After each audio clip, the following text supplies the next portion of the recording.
नमस्कार, मैं हूं रंजीत कुमार और शुरू हो चुका है देश का मूड मीटर।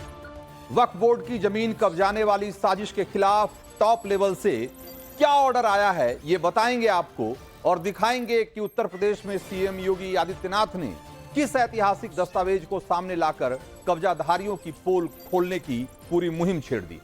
देश का मूड मीटर की दूसरी स्टोरी में आज महाकुंभ की महागाथा सीरीज का अगला एपिसोड और आज आपको बताएंगे इतिहास का वो अनसुना अध्याय जिसमें 1 लाख वैष्णव नागाओं ने राम मंदिर को बचाने के लिए अपनी गर्दन कटवा दी।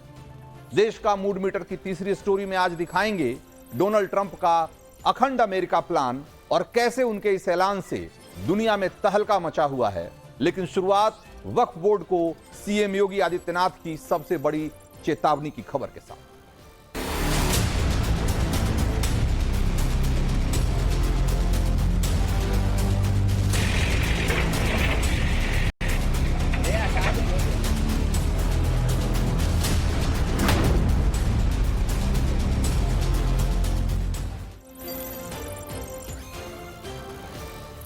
तो देश का सबसे बड़ा भूमाफिया कौन है? और इसका सिर्फ एक ही जवाब है, वक्फ बोर्ड, जिसकी दादागिरी का लेवल देखिए कि उसने महाकुंभ आयोजन की जमीन पर भी दावा ठोक दिया, जिससे सीएम योगी आदित्यनाथ का मूड खराब हो गया। सीएम योगी आदित्यनाथ ने वार्निंग दी है कि मैं जो उन्होंने कहा है वो मैं आपको बताता हूं। उन्होंने कहा कि मैं कभी कभी हैरान हो जाता हूं कि ये वक्फ बोर्ड है या भूमाफिया बोर्ड। महाकुंभ की जमीन पर दावेदारी करने वाले लोग अपनी गनीमत देखो, अपनी खाल बचा लो, यही बड़ी बात होगी। सीएम योगी ने कहा कि जब उनका बीज भी नहीं फूटा था हमारी कुंभ की परंपरा उससे पहले की। योगी ने सिर्फ वक्फ बोर्ड के हिमायतियों को वार्निंग भर नहीं दी है, बल्कि ऐलान कर दिया है कि अगर वो वक्फ की दादागिरी जिस तरीके से करते रहे हैं अब वो चलने वाली नहीं है और अब उसका वो खात्मा करके माने। आज योगी ने इसका ब्लूप्रिंट भी बताया। योगी ने कहा कि यूपी सरकार वक्फ के कब्जे वाली 1-1 इंच जमीन की जांच करवा रही और जिन लोगों ने वक्फ के नाम पर जमीन कब्जाई है उनसे जमीन वापस ली जाएगी। वक्फ से जमीन वापस लेकर गरीबों के लिए आवास, शिक्षण संस्थान और अस्पताल बनाए जाएंगे। यानी योगी अब वक्फ की मनमानी बर्दाश्त करने के मूड में बिल्कुल नहीं। योगी ने कहा है कि उनकी सरकार फसली वर्ष 1369 से सभी राजस्व अभिलेखों की जांच करवा रही ताकि यह पता लगाया जा सके कि वक्फ ने कितनी जमीन पर अवैध कब्जा किया हुआ। अब आप सोच रहे होंगे कि यह फसली वर्ष 1369 क्या चीज है या 1359 क्या चीज है, और जो वर्ष 1359 है तो उसका तो वक्फ में उस समय तो वक्फ का कोई वजूद भी नहीं था, तो योगी तब से जांच क्यों करवाएंगे? तो ऐसा नहीं है कि इसकी जांच जो है वो सन 1369 या 1359 से होने वाली है, बल्कि योगी साल 1962 से वक्फ संपत्तियों की जांच कराने की बात कर रहे हैं। अब 1359 और 1962 का क्या पेच है, जरा उसको समझिए। दरअसल योगी जिस फसली वर्ष 1359 की बात कर रहे हैं वो एक टेक्निकल टर्म है जो जमीन की रजिस्ट्री डॉक्यूमेंट में इस्तेमाल होती है। फसली वर्ष निकालने का भी अपना एक फॉर्मूला होता है और इसमें 2 अंकों का जिक्र किया जाता है और ये 2 अंक हैं 592 और 593।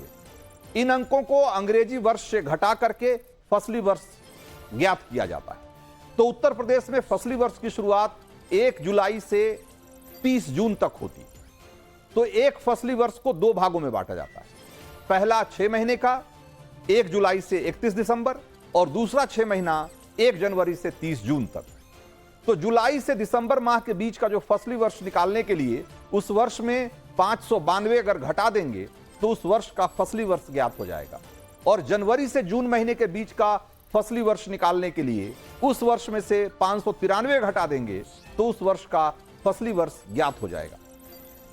तो अभी चल रहा है जनवरी, तो योगी ने जिस फसली वर्ष 1359 का जिक्र किया है उसमें अगर 593 जोड़ देंगे तो आएगा 1952।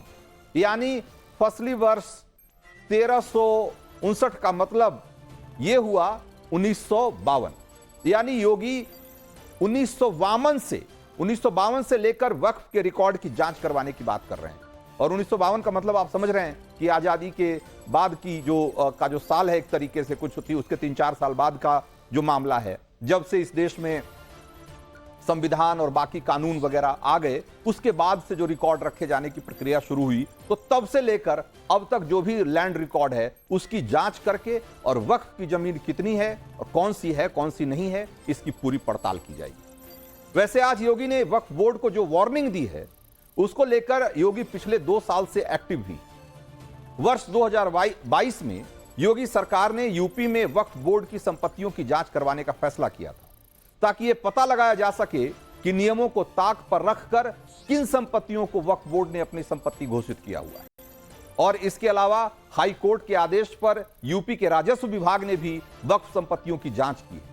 और इन दोनों ही जांचों में भूमाफिया वक्फ की अवैध कब्जा नीति का हैरान कर देने वाला खुलासा हुआ। यूपी के 50 जिलों में राजस्व विभाग की जांच के आधार पर जो रिपोर्ट तैयार की गई है, उसमें दावा किया गया है कि उत्तर प्रदेश में 1/3 से ज्यादा वक्फ संपत्तियां अवैध है। आप सोचिए कि जितनी संपत्तियों का जिक्र किया जाता है उसमें से 1/3 अवैध है।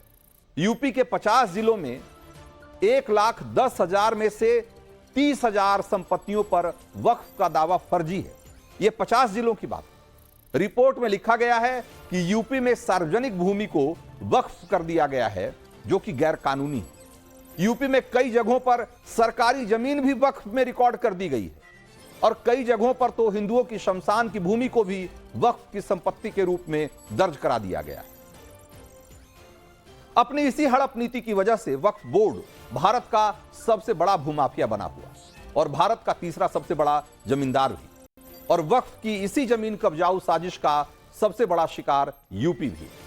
भारत में 9.4 यानी कि 9,40,000 एकड़ जमीन पर करीब 8,70,000 वक्फ संपत्तियां हैं और जिनमें से 2,25,000 से ज्यादा संपत्तियां अकेले यूपी में।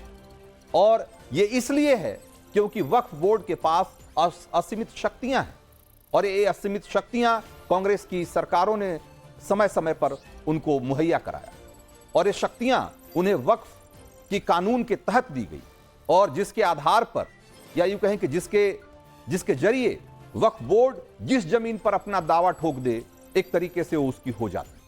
वक्फ बोर्ड की इसी मनमानी और दादागिरी का इलाज करने के लिए मोदी सरकार वक्फ संशोधन बिल लेकर आई, लेकिन सीएम योगी आदित्यनाथ ने आज ये क्लियर कर दिया कि वो वक्फ बोर्ड की भूमाफिया नीति पर अब हंटर चलाने के लिए वक्फ संशोधन बिल के पास होने का इंतजार नहीं करेंगे और वक्फ के अवैध कब्जे वाली 1-1 इंच जमीन को वापस ले लें। तो देश का मूड मीटर में वक्त है हमारी दूसरी खास पेशकश की और महाकुंभ की महागाथा सीरीज के अगले एपिसोड की।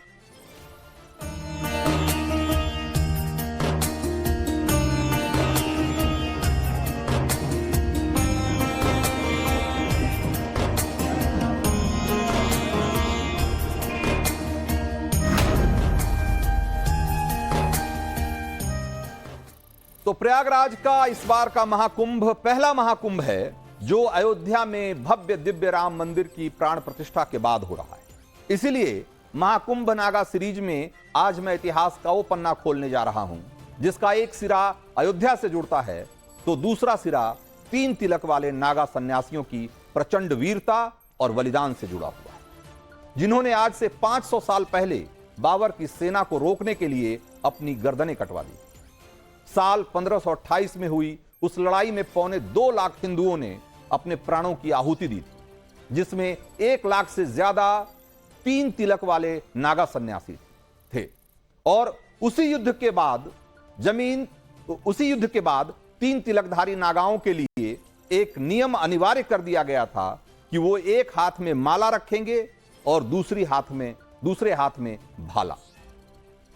तो 3 तिलक वाले उन्हीं नागा सन्यासियों के तीनों अखाड़ों की आज प्रयागराज के महाकुंभ में पेशवाई हुई और तीनों अखाड़ों के नागा सन्यासियों ने आज महाकुंभ में नगर प्रवेश किया तो 500 साल पुराना अयोध्या के रामकोट की लड़ाई का अनसुना इतिहास भी उनकी जुबां पर आ गया और जो कि ये लड़ाई और उसकी पूरी गाथा आपको हैरान कर देगी। 3 तिलकधारी नागाओं के अखाड़ों के दस्तावेजों के मुताबिक 500 साल पहले बाबर के सेनापति मीर बाकी ने अयोध्या में राम मंदिर को तोड़ा तो उसके पीछे 2 फकीरों का एक बहुत बड़ा हाथ था और उन्होंने एक तरीके से इसके लिए बाबर को उकसाया था। तो क्या है अयोध्या से जुड़ा यह अनसुना इतिहास, ये मैं आपको बताऊंगा। लेकिन पहले 3 तिलकधारी नागाओं के अखाड़ों की भव्य पेशवाई की कुछ तस्वीरें आपको दिखा रहा हूं। ये तस्वीरें निर्मोही, निर्वाणी और दिगंबर अखाड़े के नगर प्रवेश की। सनातन के 13 अखाड़ों में से ये 3 अखाड़े वैष्णव अखाड़े। ये तीनों अखाड़े अपनी 600 साल पुरानी परंपरा के तहत हर महाकुंभ में एक साथ अपनी पेशवाई निकालते हैं, एक साथ नगर प्रवेश करते हैं। अब इनकी पेशवाई यानी कि नगर प्रवेश की तस्वीरों पर जरा गौर करिए।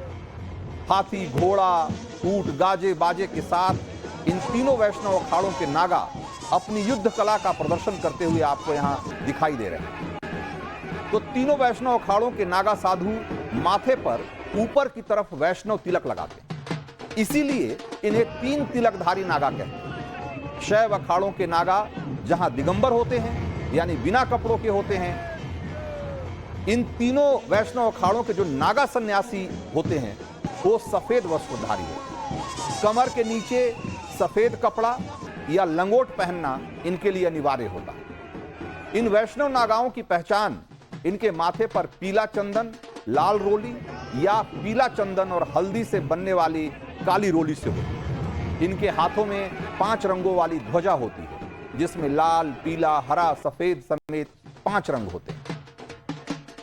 तो निर्मोही, निर्वाणी और दिगंबर इन तीनों वैष्णव अखाड़ों के दस्तावेजों के मुताबिक राम जन्मभूमि के लिए इनके नागा सन्यासियों ने 1-2 नहीं कुल 76 लड़ाइयां लड़ी है।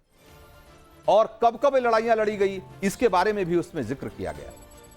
सन 1530 से 1556 के बीच 10 बड़े युद्ध लड़े इन्होंने, और 1556 से 1605 के बीच इन्होंने करीब 20 युद्ध लड़े, और 1658 से 1707 के बीच इन्होंने 30 लड़ाइयां लड़ी, और 1707 के बाद 16 बड़ी लड़ाइयां लड़ी।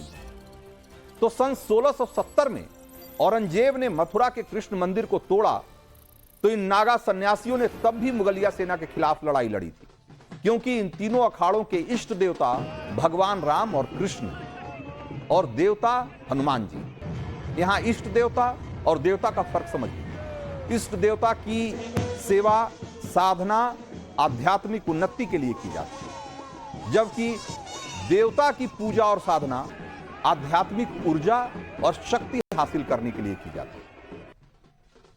तो 500 साल की लंबी प्रतीक्षा के बाद अयोध्या में राम मंदिर का निर्माण हुआ, उसकी प्राण प्रतिष्ठा हुई। इसीलिए प्रयागराज का यह महाकुंभ इन तीनों अखाड़ों के लिए बहुत ही खास है। इस महाकुंभ में ये वैष्णव नागा सन्यासी देश भर के हिंदुओं को धर्म रक्षा के लिए एकजुट होने का संदेश दे रहे हैं। और अब मैं आपको बताता हूं कि 3 तिलकधारी वैष्णव नागाओं के बलिदान की वो कहानी जो सीधे अयोध्या से जुड़ती है। बाबर के सिपह सालार मीर बाकी ने अयोध्या पर जब आक्रमण किया, यह घटना तब की, और उस साल था 1528 जब बाबर की सेना ने अयोध्या पर हमला बोला।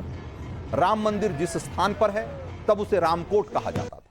बाबर की सेना से लड़ने तब तीनों वैष्णव अखाड़ों के तिलकधारी नागा एक साथ आए थे।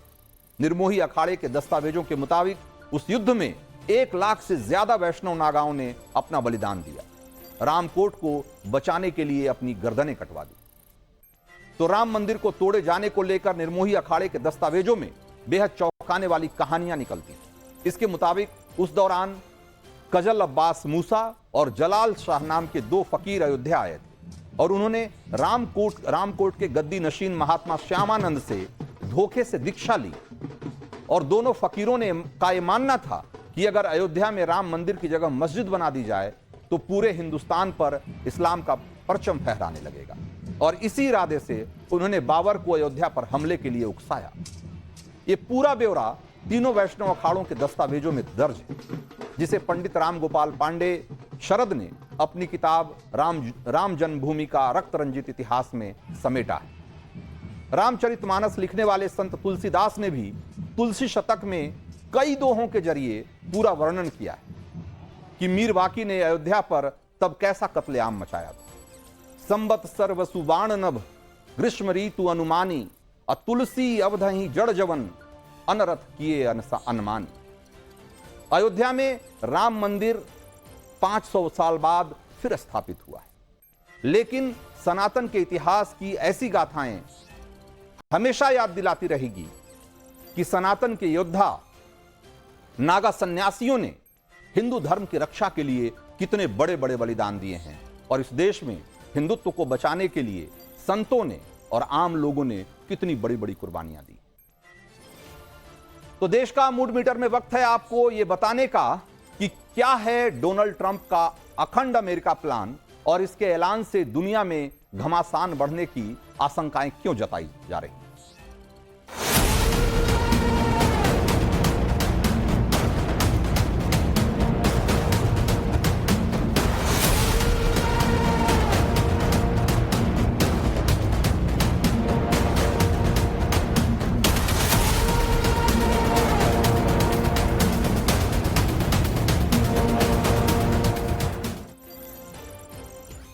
तो दूसरी बार अमेरिका के राष्ट्रपति पद की शपथ लेने जा रहे डोनाल्ड ट्रंप ने दुनिया का भूगोल बदलने का प्लान बना लिया है और इसके लिए वो शाम दाम दंड भेद सारे दांव आजमाने को तैयार है। ऐसा लगता है कि उन्होंने ठान लिया है कि अखंड अमेरिका बनाकर ही दम लेंगे।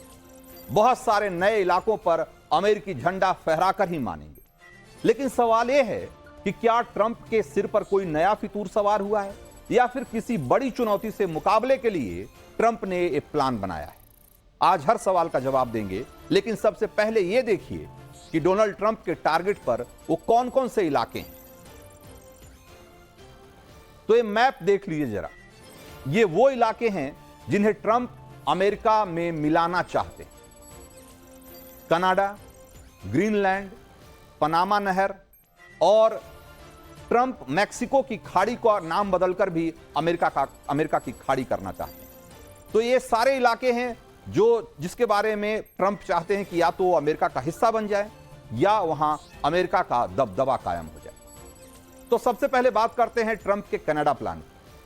और हर किसी के मन में यही सवाल उठ रहा होगा कि क्या कनाडा अमेरिका का 51वां राज्य बन जाएगा। तो मैप पर देखिए जरा। कनाडा अमेरिका से बिल्कुल लगा हुआ देश है और ट्रंप का दावा है कि कनाडा की सुरक्षा पर अमेरिका हर साल लगभग $200 बिलियन खर्च करता है। $200 बिलियन, जिससे अमेरिका पर आर्थिक बोझ बढ़ता है। ऊपर से कनाडा अपने यहां बनने वाली कारों में से करीब 20% कारें और डेयरी प्रोडक्ट्स अमेरिका को बेचकर मोटी कमाई भी करता है। इन सारी बातों से ट्रंप नाराज हैं। उनका मानना है कि अगर कनाडा अमेरिका का एक स्टेट होता तो हम इतना खर्च बर्दाश्त भी कर लेते, लेकिन दूसरे मुल्क का बोझ हम बेकार में क्यों उठाएं, अपनी सेना उनकी सुरक्षा में क्यों लगाएं।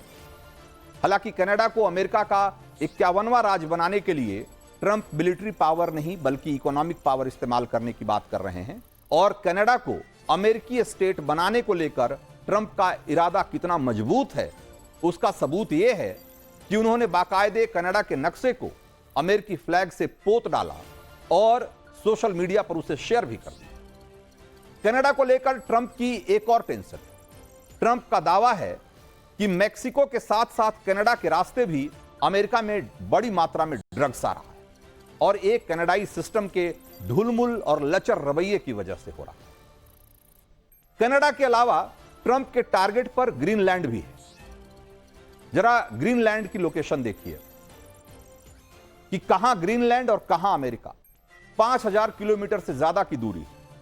लेकिन ट्रंप धमका रहे हैं कि राष्ट्रीय सुरक्षा के उद्देश्यों के पूर्ति के लिए अमेरिका को ग्रीनलैंड चाहिए ही चाहिए।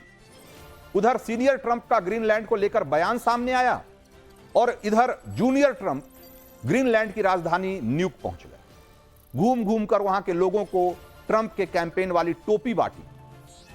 ग्रीनलैंड के आम लोगों से मेल मुलाकात में वादा किया कि अमेरिका उनका बेहतर ख्याल रखेगा। वैसे तो ग्रीनलैंड एक ऑटोनॉमस कंट्री है, लेकिन यह भी ये अभी जो फिलहाल डेनमार्क किंगडम का हिस्सा है। ग्रीनलैंड की स्थानीय सरकार गृह मामलों के साथ साथ शिक्षा, स्वास्थ्य, प्राकृतिक संसाधनों और कानून से जुड़े मसले देखती है। वहीं डेनमार्क के जिम्मे ग्रीनलैंड के विदेश से जुड़े हुए मामले, रक्षा और वित्तीय नीति से जुड़े हुए मामले। तो 21 लाख वर्ग किलोमीटर में फैला ग्रीनलैंड पूरे अमेरिका के करीब करीब 1/4 के बराबर है। और यह भी एक फैक्ट है कि वैसे तो ग्रीनलैंड एक यूरोपीय देश डेनमार्क का हिस्सा है, लेकिन भौगोलिक तौर पर यह उत्तरी अमेरिका में आता है। अब सवाल यह है कि ट्रंप इसे अमेरिका की राष्ट्रीय सुरक्षा से जोड़कर क्यों देख रहे हैं? आखिर ट्रंप अमेरिका से 5000 किलोमीटर दूर ग्रीनलैंड पर अमेरिका का कब्जा क्यों चाहते हैं? तो इसका पहला जवाब यह है कि ग्रीनलैंड के पास दुनिया का 13% तेल और 30% से ज्यादा गैस भंडार है, और ये सारा प्राकृतिक संसाधन अब तक समझिए अनछुआ है। इतना ही नहीं, ग्रीनलैंड में कोयले, लोहे, तांबे और जिंक के बहुत बड़े बड़े भंडार हैं। ये नक्शा जरा इसको गौर से देखिए। इस नक्शे में बताया गया है कि ग्रीनलैंड में लोहे, सोने, यूरेनियम, जिंक, कॉपर और बाकी खनिजों के कहां-कहां और कितने बड़े बड़े भंडार हैं। आज जब इलेक्ट्रिक व्हीकल के लिए हाई पावर बैटरी की सबसे बड़ी जरूरत बताई जा रही है, तो इसे बनाने में जो जिंक इस्तेमाल होता है, जो लिथियम इस्तेमाल होता है, वो सभी देशों की जरूरत बन गया है। विकसित देशों को भी यूरेनियम भी चाहिए होता है न्यूक्लियर पावर के लिए। इसलिए ट्रंप ने ठान लिया है कि अमेरिका को फिर ग्रेट बनाना है तो ग्रीनलैंड को हथियाना ही होगा। तो ट्रंप के टारगेट पर ग्रीनलैंड और कनाडा के साथ साथ पनामा नहर भी है। ट्रंप ने पनामा नहर को अमेरिका में मिलाने के लिए खुली धमकी दे दी है कि अगर सेना का इस्तेमाल करना पड़ा तो भी वो हिचकेंगे नहीं, पनामा पर फिर से अमेरिकी पताका फहराकर ही रहेंगे। तो वैसे तो पनामा नहर का निर्माण साल 1881 में फ्रांस ने शुरू किया था, लेकिन साल 1914 में अमेरिका ने ही इस नहर के निर्माण को पूरा किया था।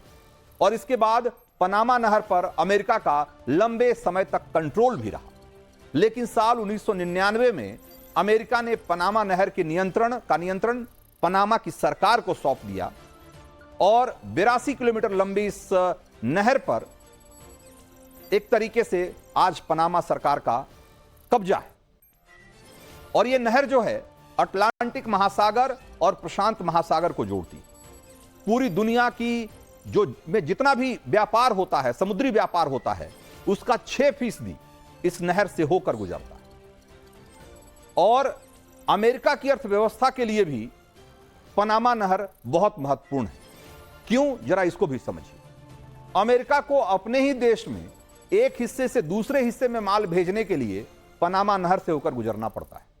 उदाहरण के लिए न्यूयॉर्क से सैन फ्रांसिस्को जाने के लिए मालवाहक जहाज पनामा नहर से होकर गुजरते हैं। इस रास्ते से दोनों शहरों की दूरी 8370 किलोमीटर पड़ती है।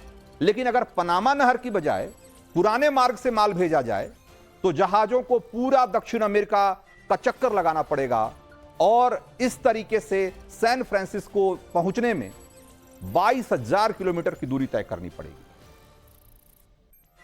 तो कह सकते हैं कि अमेरिकी अर्थव्यवस्था के लिए पनामा नहर लाइफलाइन का काम करती है। एशिया से अगर कैरेबियाई देशों को माल भेजना हो तो जहाज पनामा नहर से होकर ही गुजरते हैं। खुद पनामा की अर्थव्यवस्था इसी नहर पर निर्भर है और पनामा की सरकार को पनामा कैनाल के मैनेजमेंट से हर साल अरबों डॉलर की कमाई होती है। ट्रंप अब आरोप लगा रहे हैं कि पनामा सरकार अमेरिकी जहाजों और यहां तक कि अमेरिकी नेवी के जहाजों से भी ज्यादा फीस चार्ज कर रहा है और इससे छुटकारा तभी मिलेगा जब पनामा नहर पर फिर से अमेरिका का कब्जा हो जाएगा। तो अब यह साफ साफ दिख रहा है कि ट्रंप के टारगेट पर क्यों कनाडा, ग्रीनलैंड और पनामा नहर है। लेकिन यह भी जान लीजिए कि ट्रंप का असली टारगेट ये इलाके नहीं बल्कि ग्रीनलैंड से लेकर पनामा नहर तक। अगर ये सारे टारगेट पे हैं तो वो सबसे बड़ी जो इसका सबसे बड़ा टारगेट है वो ये देश नहीं बल्कि वो चीन की पॉलिसी है, वो चीन की नीति है जो इन देशों में चल रही है। तो इस तरीके से देखा जाए तो चीन के विस्तारवाद को रोकने के लिए ट्रंप ने अमेरिका के विस्तार का प्लान बनाया है और ये चीनी विस्तारवाद का एक तरीके से ट्रंप का एक जवाब है। अब ये आने वाले सालों में किस तरीके से सामने आता है और दुनिया की जो जियोपॉलिटिक्स है उस पर इसका क्या असर पड़ता है, ये देखना बहुत दिलचस्प होगा। तो आज देश का मूड मीटर में वक्त इतना ही था। मुझे दीजिए इजाजत।